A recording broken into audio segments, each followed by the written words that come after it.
For an equipment reference, I am watching all of my movies either on my dedicated 4K Blu-ray player in my bedroom on a 55-inch Samsung 8000 series 4K TV, and in my rec room on the Xbox One S Blu-ray player, watching those on a 65-inch Samsung 8000 series 4K TV. Just to let you know how I'm watching these movies.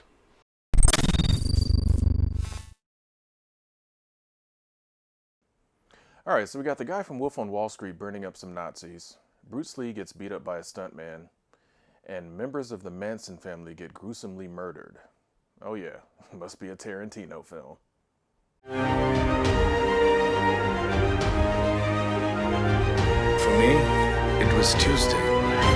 Welcome to another episode of For Me, It Was Tuesday. I am your host, GQ. Do me a favor. Hit the subscribe button. Not bad, Kato. Try that again. Like the video, leave some comments on this video and the other videos that I've done. Check out culturejunkies.net. Also hit us up on Facebook, Instagram, Twitter, and we also have content on Twitch and starting up a Discord. So we're going to be everywhere.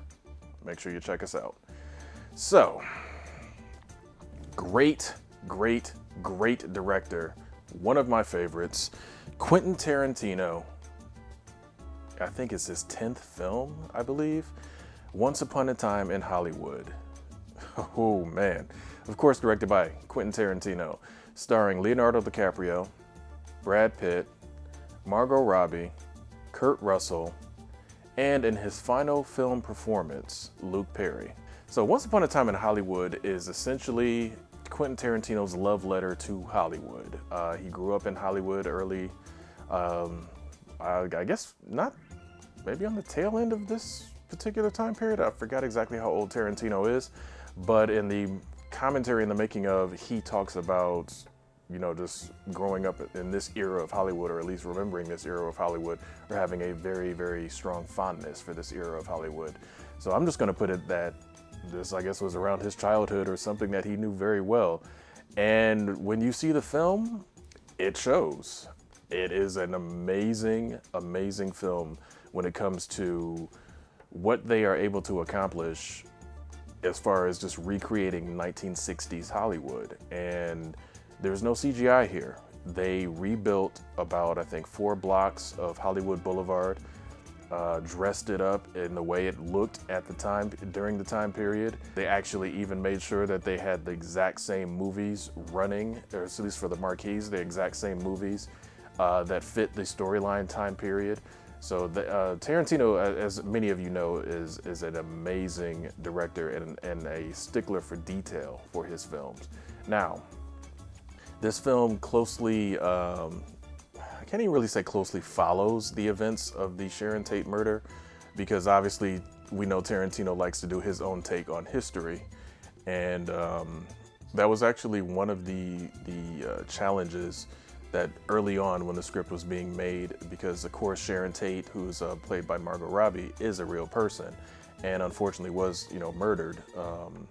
But when Tarantino approached the family, because she was at one point married to Roman Polanski, so Tarantino actually spoke with Sharon Tate's sister Deborah and got essentially permission. And once she saw the script, because again, it's her sister who was murdered, so she's hesitant about how, you know, she's going to be portrayed in this film. And Tarantino's script apparently impressed her so much, and, you know, the treatment of Sharon and of course how Margot Robbie portrayed her, she actually lent some of Sharon Tate's actual jewelry and some of her, I believe, perfume to the production, because she was just touched by how, you know, essentially how Tarantino portrayed her in the film. But of course, and also, you know what, I hate to say that I forgot to mention, Al Pacino is in this film. Very big fan of Al Pacino, but his part in the film is actually very brief. But again, it's Al Pacino. When he's on screen, your eyes are glued to him because he's a very interesting character. But the story itself actually does center on Leonardo DiCaprio's character, who's named Rick Dalton, who is a star of a 50s Western show called Bounty Law, which, another side note, Tarantino's actually writing 5 episodes of the Bounty Law show. I don't know who's going to star in it. Maybe he's probably going to get Leo to be in it. And it follows his story because he's kind of a, not so much has-been actor, but he's an actor that's getting a little bit past his prime, and he's at the point where he's doing westerns, and he's usually the actor that puts over another young up-and-comer, because his character gets beat up or something in each, story that's being told and that sort of thing. And we also meet Brad Pitt playing Cliff Booth, his stunt double. Now, there is some huge controversy, at least when this film was released, about how Bruce Lee was portrayed in this film. Now, everybody on set has expressed their utmost respect for Bruce Lee. Brad Pitt even said when he got to the point of the script where he has a confrontation with Bruce Lee on the set of I think it was actually supposed to be an episode of Green Hornet or a film. It was something along those lines. And when they wrote out the scene, they were actually going to make the scene like a longer, more drawn out fight. And Brad Pitt, who of course is starring in this particular scene, even said, no, it doesn't make any sense. It's Bruce Lee. It's like, there's not going to be any long fight. Cliff will probably get his butt whipped if it's a long fight. And I think the controversy stems from, of course, Shannon Lee, who is Bruce Lee's daughter, and some other people, just that have known Bruce Lee. They said that he was portrayed a little too arrogant. Now, stories that we've always heard around Hollywood is Bruce Lee he had an ego. He had some arrogance to him because he was as good as he said he was. And I think if you really pay attention to the way that particular scene is portrayed, it's Cliff's memory or even potential embellishment of what happened. So who knows? I mean, and again, it's one quick scene. It's not like they spent the entire movie ragging on Bruce or anything like that. So I personally didn't really have an issue with it. I liked how it was done. It was this kind of, Cliff was, around Hollywood, had a reputation of being somebody that had potentially killed his wife. He was known as just a kind of a no-nonsense guy, and he gets into a tussle with Bruce Lee on set. And because of that, he gets fired because he was basically given the job as a favor, and he kind of overstepped his bounds a little because he was supposed to kind of just take the job and stay out of trouble. But and again, it's Tarantino, so there's going to be some definite extra thrown into it, and I have no problem with that. I enjoyed it. Margot Robbie's portrayal of Sharon Tate. I'm in my early 40s. So I'm not really a huge fan, I guess would be one way to say it, of Sharon Tate and some of the other actors, because again, they were of an era that I didn't really grow up with as far as watching their films or anything like that. But again, as a film connoisseur, I know of Sharon Tate, of course. And from all reports, all reviews, all that I've read, from just the reaction of people that were around her, or even, from Deborah Tate, who is Sharon's sister, they said that Margot Robbie did an outstanding job portraying her. Like, literally looked the part, just filled in, essentially just basically filled that role to a T. And Margot Robbie does an outstanding job when it comes to that sort of thing. She did an amazing job as Tanya Harding in the, I think it was called I, Tanya. So, I mean, Margot Robbie is an amazing actress. So for her to, do another great job as Sharon Tate, it was almost expected. Now, Luke Perry, this caught me off guard. I, for the longest, was saying, okay, where's Luke Perry's character in this film? And he's actually playing one of the Lancer brothers, which is a film, film within the film that's being done. And at first glance, I didn't even know it was him. Until I watched the behind the scenes featurettes and all that, I didn't know that was Luke Perry. It was like, wow, they did an amazing job just basically making him look different. Overall, the film was really, really good. I mean, it's Tarantino. It's very, I have a very hard time finding a lot of faults with Tarantino films when I watch them. It's just because I'm such a fan of just filmmaking in general. And the way Tarantino approaches his films is like he does it for people that love filmmaking. It's the little touches and the little nuance that's in his film is just amazing. And I think it was Bob Richardson, I think was the director of photography on this one.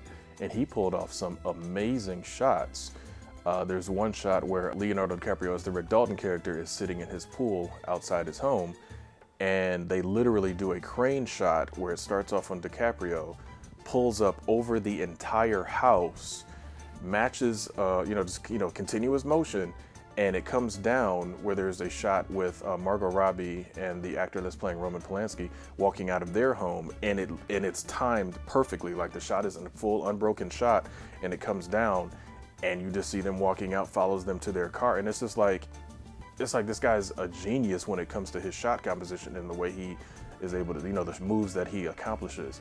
And the other awesome thing about this is this entire film is shot on film. It's Tarantino being a student of the game, as they say.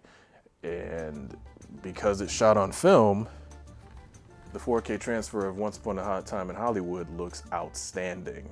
The color grading, the color depth.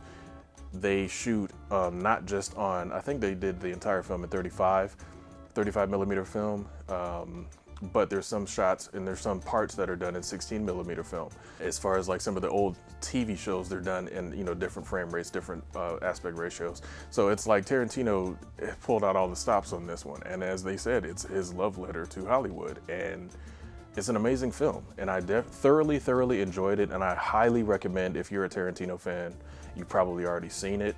If you're just a film fan in general, definitely pick it up.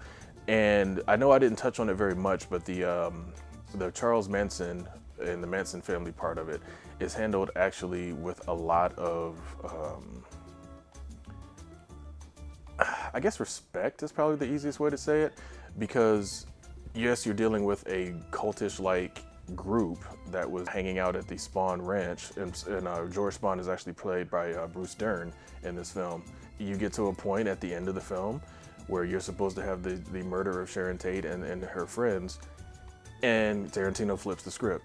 And that's all I'm gonna say on that. You need to see it yourself. And shout out to Cliff Booth's dog.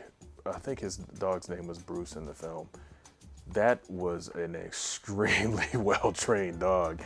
And again, it's just those little touches, and there's a point in the film where you see just how well-trained this dog is, and it's just like, kudos to the dog trainer.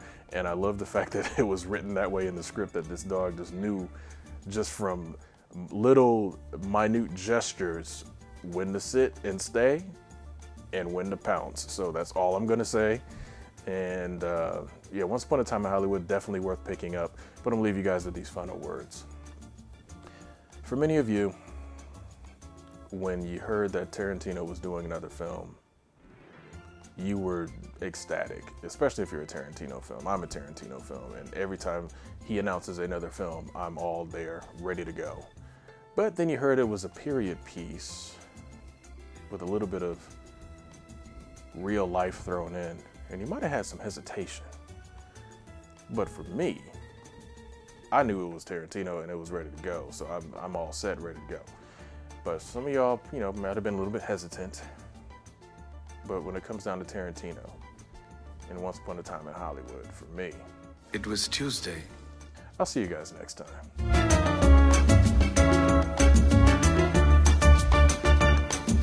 If you're enjoying our content, please consider going to our Patreon and becoming a supporter. There are different tiers to select from, and we thank you for your support. Culture Junkies!